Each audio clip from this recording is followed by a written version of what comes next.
Hi అండి, Indira creations అవుతుంది friends. ఎలా ఉన్నారు? బాగున్నారా? నేను కూడా బాగున్నా ఫ్రెండ్స్. మంచి వీడియో ఫ్రెండ్స్. ఇవాళ మీకు నచ్చితే లైక్, షేర్, సబ్స్క్రైబ్ చేయండి, ఓకేనా? సృష్టికి జీవం పోసింది అమ్మ, అనురాగానికి అర్థము అమ్మ, మమకారానికి మూలము అమ్మ, సుఖదుఖాల సుడిగుండంల నడుమ తీరాన్ని చేర్చే ప్రతి ఇంటి పట్టుకొమ్మ అమ్మ, అలసట దూరం అమ్మ, సహనానికి తీరము అమ్మ, నిస్వార్థానికి ప్రేమకు గుర్తుగా దేవుడు పంపిన నిలవెత్తు రూపము అమ్మ. కరెక్టే కదండి. ఎంత అర్థం ఉందంటే అమ్మ అంటే అంత ఎమోషనల్. అమ్మ అంటే ఒక మన సృష్టికి జీవం పోసింది అమ్మ. అంటే అమ్మ లేకపోతే సృష్టి లేదు. అమ్మ అనే పదమే లేకపోతే సృష్టికే జీవం లేదు. ఆడది అనేది లేకపోతే మరి ఈ ఆడవాళ్ళు ఇప్పుడు ఆడవాళ్ళు ఎలా తయారయ్యారంటే అసలు వాళ్ళు ఆడవాళ్ళేనా అనే విధంగా తయారయ్యారు. నల్గొండ బస్టాండ్లో 15 నెలల బాబును వదిలేసి వెళ్ళిన తల్లి, అది తల్లేనా?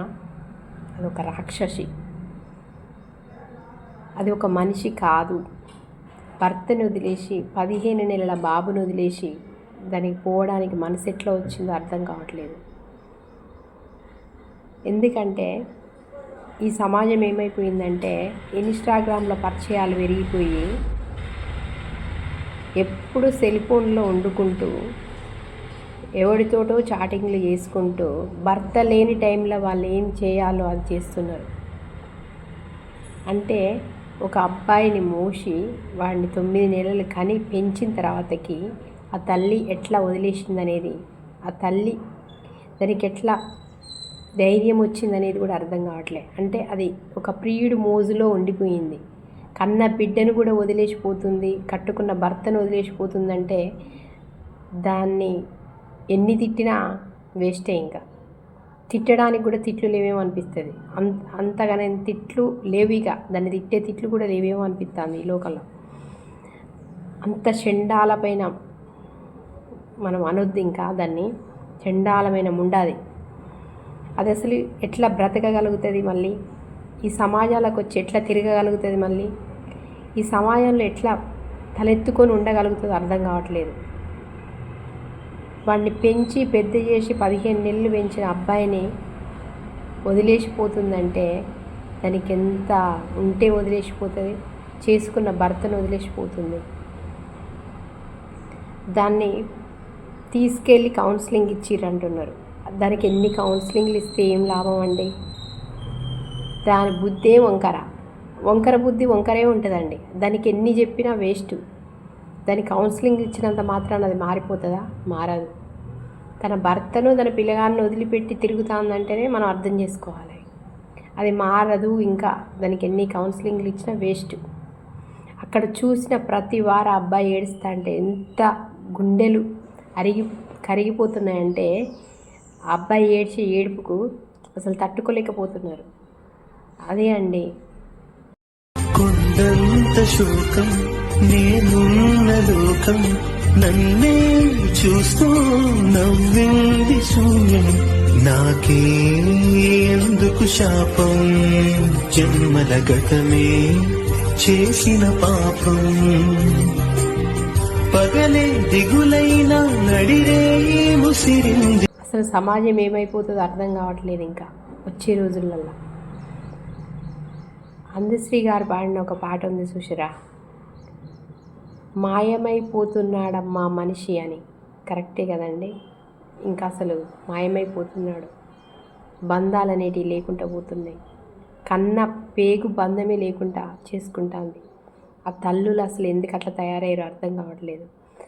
ఇప్పటి జనరేషన్ తల్లులు ఇట్లా అయిపోయారు. అప్పటి జనరేషన్ తల్లులు ఎలా ఉన్నారంటే భర్తతోటి గొడవలు పెట్టుకున్నా, భర్త చనిపోయినా, ఎంతమంది పిల్లలున్నా వాడిని కని పెంచి పెద్ద చేసి పెళ్ళిళ్ళు చేసి కష్టాలు బాధలు అనేటివి అన్నీ తట్టుకొని ఆ ఇల్లునే పట్టుకొని కూలినాలు చేసి వాళ్ళని పెంచి పెద్ద చేసింది. ఒకవేళ విడాకులు ఇచ్చినా పిల్లలను పెట్టుకొని బతకగలుగుతుంది. భర్త చనిపోయినా పిల్లలను పెట్టుకొని బ్రతకగలుగుతుంది. కానీ ఇప్పటి తల్లులు ఏంటంటే భర్త ఉన్నాక వేరే వాడితోటి తిరగడము, పిల్లల్ని వదిలిపెట్టడము, పెద్ద పెద్ద పిల్లలున్నా పెళ్ళిళ్ళు చేసుకోవడం. అసలు ఈ సమాజం లాస్ట్కి ఏమైపోతుందో అర్థం కావట్లేదండి. ఆడపిల్లలు అసలు చెప్పేటట్టు లేదండి వాళ్ళకి. వాళ్ళ డ్రెస్సింగ్ స్టైల్ కానీ, వాళ్ళు తిరిగే స్టైల్స్ కానీ, అమ్మ నాన్న కష్టపడి పనిచేస్తూ వీళ్ళకు డబ్బులు ఇస్తే వీళ్ళు సిటీకి వెళ్ళి వాళ్ళ చెయ్యరాని పనులే చేస్తున్నారు. వాళ్ళు ఆడపిల్లలు కాదు అసలు. ఆడపిల్లలు అనే వాళ్ళు ఎలా ఉండాలంటే అప్పటి రోజులు వేరు, ఇప్పటి రోజులు వేరు. ఓకే, చదువుతారు, జాబులు చేస్తారు, ఒక రేంజ్లో ఉంటున్నారు, బ్రతుకుతున్నారు, బతకండి. కానీ పరువు తక్కువ పనులు చేసుకుంటూ బ్రతకొద్దు.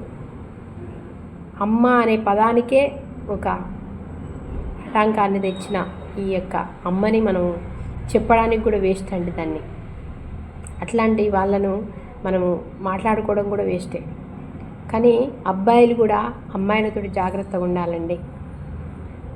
నేను పెళ్ళి చేసుకుంటే అమ్మాయి ఇలా ఉండాలి, అలా ఉండాలి, కత్తిలాగా ఉండాలి, కత్తిరిన కైపులాగా ఉండాలి అంటే ఇట్లనే ఉంటుందండి. అబ్బాయిలు మళ్ళీ చెప్తున్నా వినండి. పెళ్ళి చేసుకుంటే నా భార్య ఇలా ఉండాలి, అలా ఉండాలి అనుకోకండి. నా భార్య కత్తిలాగా ఉండాలి, కత్తిరిన కైపులాగా ఉండాలి అని అనుకోకండి. అలా అనుకుంటే ఇలా అవుతుంది. అందుకే అందము ఐస్ క్రీమ్ లాంటిది, ప్రేమ గుడిలో ప్రసాదం లాంటిది. వినండి అబ్బాయిలు, ఓకేనా? చూడ్డానికి బాగుండి అట్లుంటే సరిపోతుందండి. మంచి ఫ్యామిలీ అయి ఉంటే సరిపోతుందండి. ఇలాంటి వాళ్ళని ఎంచుకొని అబ్బాయిలు పెళ్ళిళ్ళు చేసుకోవాలి. ఓకేనా ఫ్రెండ్స్? ఇప్పటి సమాజాన్ని చూస్తే మనం చాలా చాలా జాగ్రత్తగా ఉండాలి.